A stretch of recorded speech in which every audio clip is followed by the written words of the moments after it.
អាចស្ដាប់នេះដោយអបតភាសៀដាវីទឿខ្ញុំក្តាប់បានមួយចំនួនដែរពូតោអបតឥឡូវមានណាគាត់ទាប្រហែលគាត់ទាពី 100000 ចាយចង់ក្រោយនេះបានណាតែចង់និយាយពួកខ្ញុំអត់ទាដល់ថ្នាក់ហ្នឹងទេឲ្យពួកខ្ញុំក៏សំរុំមកចាចាខ្ញុំសុំតាមអាសំរុំទេតាមអាសំរុំពួកខ្ញុំចាញ់ហើយខ្ញុំអត់នៅតវ៉ាទេចាមិនមកណាបងចាប្រហែលជាមិនយូរទេតែដល់យូរផុតមកទៅទៀតទៅចាហ្នឹងធ្វើម៉េចទៅទៀតទៅចូលចាអូយព្រេចតគុំព្រេចអីគេដល់ស្រែជាពលរដ្ឋគេឡើងស្រួលចារស់ដល់នេះគេចង់ជាពលរដ្ឋទៅធ្វើជាចាបានឲ្យខ្លាំកម្មសិទ្ធិឲ្យជាពលរដ្ឋ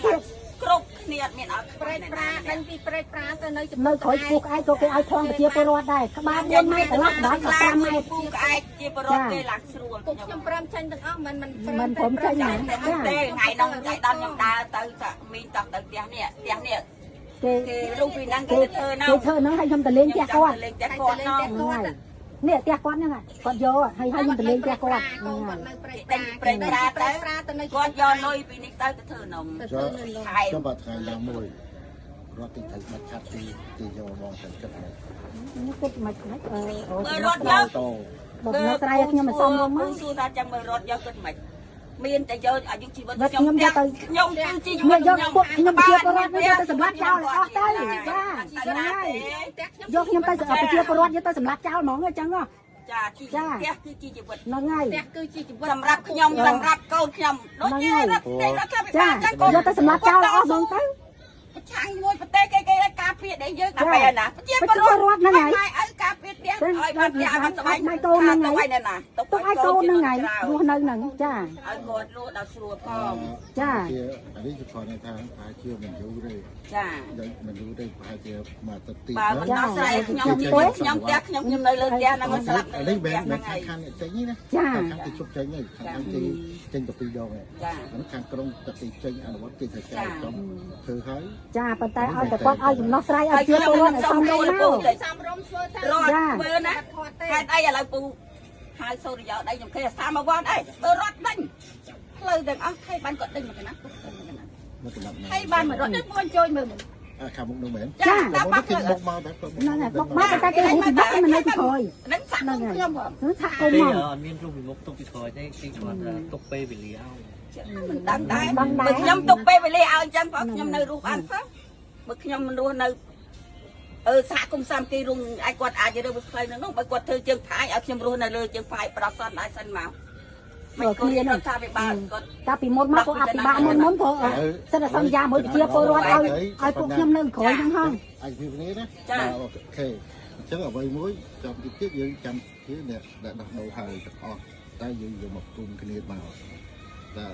គាត់គេដោះដូរឲ្យទៅអស់ហើយបាយបាត់ហើយចាអ្នកដោះដូរទៅអស់គេមាននៅហ្នឹងណាចាដោះដូរទៅអស់គេទៅផ្ទះរៀងខ្លួនមានណាគេនៅហ្នឹងទៀតដោយថាធីមថ្នានេះណាជួយខ្ញុំតាំងពីឆ្នាំ9ជាងមានស្ពានមានទឹកមានភ្លើងសុំតាំងពីធំរាមសង្កាត់គាត់ដឹងណាសង្កាត់ទទួលគាត់ឲ្យតាំងលុយបាក់ភិកមកឲ្យពួកខ្ញុំចាយលុយទៀតហ្នឹងគាត់ដូរអាណាគាត់ខ្ញុំស្គាល់ចាលោកជួយតែមីងតាំងពី9ជាងចាបើស្មៃឡើយខ្ញុំអត់ដឹងទេមិនទេហ្នឹងហើយដល់អាណត្តិគាត់ទៅបាត់អស់ហើយប៉ុន្តែកាលពីសហគមន៍ខ្ញុំសំលុយហ្នឹងចៅសកាត់ហ្នឹងក៏យកលុយមកឲ្យពួកខ្ញុំខ្ចីដែរខ្ញុំជាសហគមន៍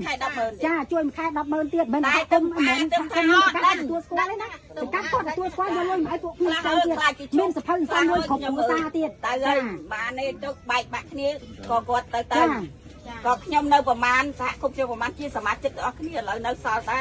14ក្នុងផ្ទះទេចាក្នុងផ្ទះទេហើយពួកខ្ញុំក៏អត់ប្រកែកដែរឲ្យតែពួកខ្ញុំមកសំរុំមកខ្ញុំសំរុំពីមុនខ្ញុំសុំមកអភិវឌ្ឍនៅកន្លែងណាដល់ពេលគាត់ថាខ្វែកវាបានទេអញ្ចឹងខ្ញុំសុំដោះដូរទីតាំងគោលនយោបាយដោះដូរទីតាំងឲ្យខ្ញុំអត់ទេមានពួកខ្ញុំខាងក្រោយតែមុខនេះម្នាក់ឲ្យគេក្រៅពួកខ្ញុំនៅក្រោយទាំងអស់ទេកន្លែងណាដែលជិតសំរុំដែលខ្ញុំអាចល្មមទៅបានខ្ញុំទៅហើយអត់ទេតែមួយទេតែមួយទេអញឆើសុភីមិញហ្នឹងតាមម្នាក់ជាប់ផ្ទះតែមួយហ្នឹងក្រៅពីគេយកលុយឲ្យអស់ហើយមក14គ្រួសារនេះមកជួក្រោយនេះចា14ក្នុងផ្ទះរត់ទាំងគាត់ហ្នឹងរត់ទាំងគាត់ហ្នឹងមុខមួយហើយផ្ទះខ្ញុំមិនផ្ទះហ្នឹងចាវិញវាពេលនិយាយមិញវាថានៅសល់15គាត់យកមួយហើយនេះផ្ទះសុំទៀតយកមួយហើយ5ទេនៅសល់ 5 ផ្ទះ អត់ 5 មាន ផ្ទះមិនមានទេមាន5ផ្ទះទេ មាន បាត់4ក្នុងផ្ទះ ខ្ញុំអត់ទាន់ដឹងទេ ចា បងថា14ឬបង14 ចា យក5ទឹកយើងទៅទៅពលរៀងខ្លួន ពួកថាទេខ្ញុំសមាជិកខ្ញុំដឹង ព្រោះខ្ញុំធ្លាប់ជួបមកខ្ញុំធ្លាប់ជួប ចា ដល់បើទៅមុខអត់លីសោយទេដូចជាខំណាស់មិនល្បីជាខំវ៉ាគាត់តាំងអង្គុយហូបកាហ្វេជាមួយអាបាខាន់ចឹងទៅ ទេគាត់ឈឺ ខ្ញុំមានផុសតាំងនេះ ចា គាត់ឈឺហើយ គាត់ឈឺគាត់ដេកនឹងផ្ទះទៅនិយាយឲ្យមួយ ខ្ញុំ គាត់ ក៏មានផុសតាំងដែរគាត់ ចា និយាយស្អី គាត់និយាយគាត់ទៅអង្គុយហូបជាមួយអាបាខាន់ ឥឡូវគាត់អត់ដឹងគាត់អត់លើ ចាពួកគាត់នៅមួយកន្លែងគាត់បានឲ្យដឹងគាត់បានឲ្យលឺទៀតចា គាត់ដាក់ចេញមុខជើងគេថាចង់និយាយថាដកអាយដកអីកណ្ដាលផ្លូវដកអីអត់ដឹងអីវិញទៀតយើងយកលើទីចា ដឹងផង ដឹងទេពួកខ្ញុំឡើងថា5ចេះនេះរាប់នេះក៏1 2 3ផ្ទះខ្ញុំបាត់ទេណា4 5 6 7 8 9 10 11 12 13 14បាត់ទេនេះនឹងអ្នកផ្ទះពិតប្រកបនឹងអត់មានជួលអត់មានអីទាំងអស់ចានឹងផ្ទះពិតប្រកប អស់លោកថា នេះសួរថាបច្ច័យកាត់ហ្នឹងផ្ទះនៅ14តាមម្ចាស់ពិតប្រកបអត់ គាត់ជួយមកមើលផ្ទាល់ទៅ ចាផ្ទះពិតប្រកបអត់ 4ចោលវាអត់ទេអីដូចជា លោកគឹមលាក់គាត់ដឹងច្បាស់ហើយគាត់ថារាល់ថ្ងៃ ហ្នឹងហើយដូចពីយប់ថ្ងៃមុនចឹងគាត់ក៏ដើរដែរពីអ្នកចង់ឡើងគាត់ក៏ដើរមកតាមនឹងរហូតនឹងយប់ម៉ោង5មកដើរតាមនឹងរហូតហ្នឹងចាចាមិនគាត់អត់ដឹងទេ ចាប្រាប់ផ្ទះហ្នឹងគាត់ថាបើបើថា14អានេះយើងមានសរសេរថា14 ចាផ្ទះខ្ញុំព្រោះតែពួកខ្ញុំ14ក្នុងផ្ទះ កទៅ5ដែរ ចា ខ្ញុំនិយាយថាពូណាផ្លូវ99ហ្នឹងទៀត ហើយជួននេះនៅសល់12នេះចាឈប់តែសហគមន៍មួយគ្នាគាត់តែផ្លូវឆ្លងទេ អត់4តាំងឯនោះ 14តាំងនោះហ្នឹងហើយ ពីនេះ ហើយ9 ពេល ពី និ នេះ យាយមកខ្ញុំសេតបប៉ុន្តែភាគច្រើនពួកខ្ញុំក៏ខ្ញុំផ្សេងលក្ខណៈព័ត៌មានគឺពួកខ្ញុំផ្សេងយកផងតាម ចាសួរតែចៅកាត់ហ្នឹងនៅសល់14ក្នុងផ្ទះនេះចៅកាត់នៅឈរមុខនេះចាហ៎មិនសហចៅកាត់ទេចា14ក្នុងផ្ទះអត់មាន5ទេចាសាមជីរុងរឿង14ក្នុងផ្ទះ ផ្លូវ99 2 ចា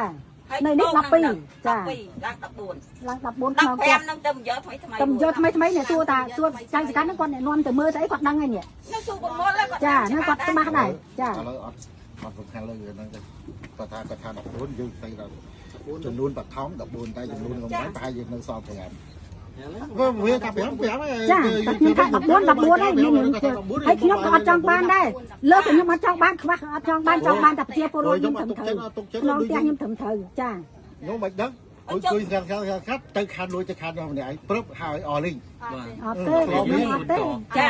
ខ្ញុំអះអាងនៅ14ក្នុងផ្ទះហ្នឹងឥឡូវហ្នឹងបច្ចុប្បន្ន ដើររាប់មើលខ្លួនឯង សម័យឥឡូវណារត់